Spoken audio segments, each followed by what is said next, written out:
სუვერენულ სახელმწიფოს აქვს უფლება კონდეს საკუთარი შეხედულება საკუთარ ისტორიაზე. არა სუვერენულ სახელმწიფოს არ აქვს ამის უფლება. ეს არის მთავარი განსხვავება. ჩვენ უკვე საკმაოდ დიდი ხანია ისტორიას იკვლევენ, არა ისტორიის ინსტიტუტში, არა სხვადასხვა ისეთ ადგილებში, უბრალოდ ისინი იკვლევენ, მაგრამ ეს არ ხდება საზოგადო და სახელმწიფო განხილვის საგანი, ხო? იყო NGO-ის მე ნაწარმოებული ისტორიის ნარატივი.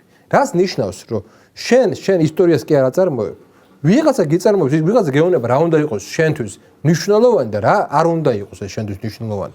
ამიტომ დაუსრულებელი ეს სამ საკითხზე არის, ხო, ძირითადად აქცენტირები. პირველი საკითხი ეს არის ეს სტალინური რეპრესიები, ხელში ამოვიდა ეს საკითხი, მეორე რაღაც საშინელი საბჭოთა კავშირი და მესამე ეს რომ ახალი ისტორია იწყებოდა არც ერთი მათგანი არ არის გამოკვლეული კარგად. არც ერთი მათგანი არ არის. თუ ეს მართლა ინტერესებს სახელმწიფოს უნდა კონდეს მთელი რიგი რაღაცა პოლიტიკა და ასე შემდეგ.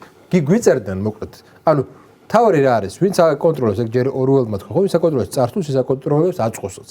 NGO-ები გვიკონტროლებდნენ წარსულს და უნდათ კონტროლი მომავლის. ხო, უნდათ კონტროლი მომავლის. ეხლა ეს პირველი მცდელობა არის. პარადიგმა დანგრეულია, კი. რომ პირველად სახელმწიფო ამბობს, რომ აი ეხლა მე ვიტყვი რა მოხდა, მე გამოვიძიებ და ეს იქნება.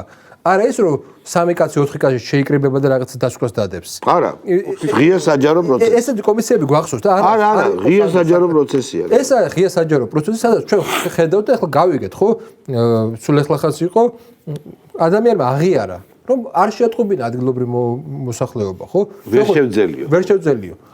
აი, გავიგეთ ვისი პასუხისმგებლობის ქვეში იყო ეს ყველაფერი, ხო? ანუ ესეთი ბევრი შეკითხვა არის, ხო? და გვაინტერესებს ელემენტარული სულ რომ არაფერი ამაზე პასუხები გვაძლევს იმის საშუალებას, რომ ჩამოყალიბდე ზრდა ადამიანმა რა აღიარა, ეგ საკეთება, მეგობრებო, მე სამხედრო საქმესთან შორს ვარ, მაგრამ ისიც ვიცი, რომ მოსახლეობის გადარჩენა მარტო გენშტაბის უფროსის მოვალეობა არ არის.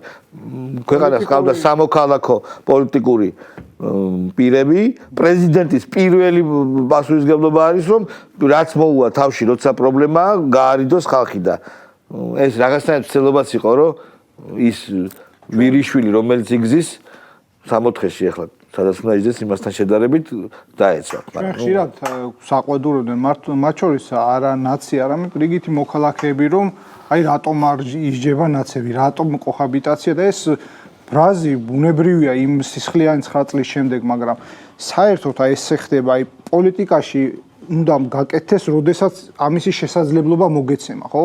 ანუ აქამდე ის სუვერენისტული ბრძოლები არ იყო მოგებული, ხო? ჩვენ მათ შორის ის ფაქტი, რომ ჩვენ ომში არ ჩავერთეთ, ეს იყო დიდი სუვერენისტული გამარჯვება და ამან მოგცა შესაძლებლობა, რომ ეხლა თავად გამოგვეძია ისტორია. რომ ვთქვათ, რომ ვინ ვართ, რატო ვიომეთ, რატო წავაგეთ, რა დაუშვით შეცდომა და ეს აი ეხლა რასაც ჩვენ ვადევნებთ ამ კომისიის სახით, ეს არის უდიდესი სუვერენისტული აქტი. ერის თვითშემეცნები და ჩვენი ერის სასიქადულოდ უნდა ვთქვათ, რომ იგივე 2007 წელთან შედარებით, როდესაც სააკაშვილი მოდი პირდაპირ ვთქვათ, ლამის მთელ ერს გვამღერა კოკოითი ფანდარას, ამას ეს ესე იყო ჩვენ გვახსოვს, გავიდა აქედან 15 ჩვენ ფანდარას ბროდ კარგა ხახმა და ხო, გასაგებია, მაგრამ ანუ თვითონ ის ხო, გადატანით მნიშვნელობა. ხო, ანუ მაგრამ ну სააკაშვილის პროპაგანდა ახერხებდა იმას მილიტარისტულ პროპაგანდას ახერხებდა რომ საზოგადოებას უქმნიდა ილუზიას რომ აი შევალთ იანვარში იმაში რა ქვია ცხინვალში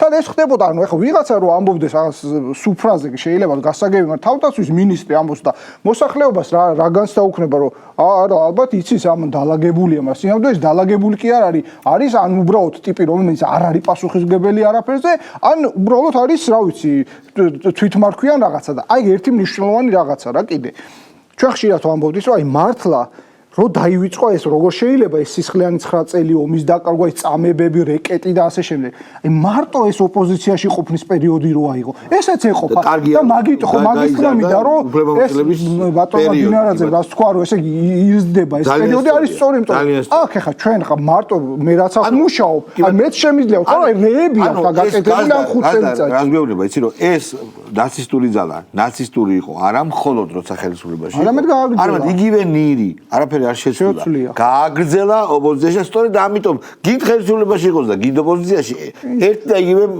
კონსტიტუცია გამძალას. ჩვენ ხო გვახსოვს რომ მათი მოწოდებები რომ მოდი ომში ჩავერთოთ. მარტო დაუტრიალოთ ეს ფირები, გამოვიყვანოთ და დაუნძირდებათ მათ ბრალი ასე.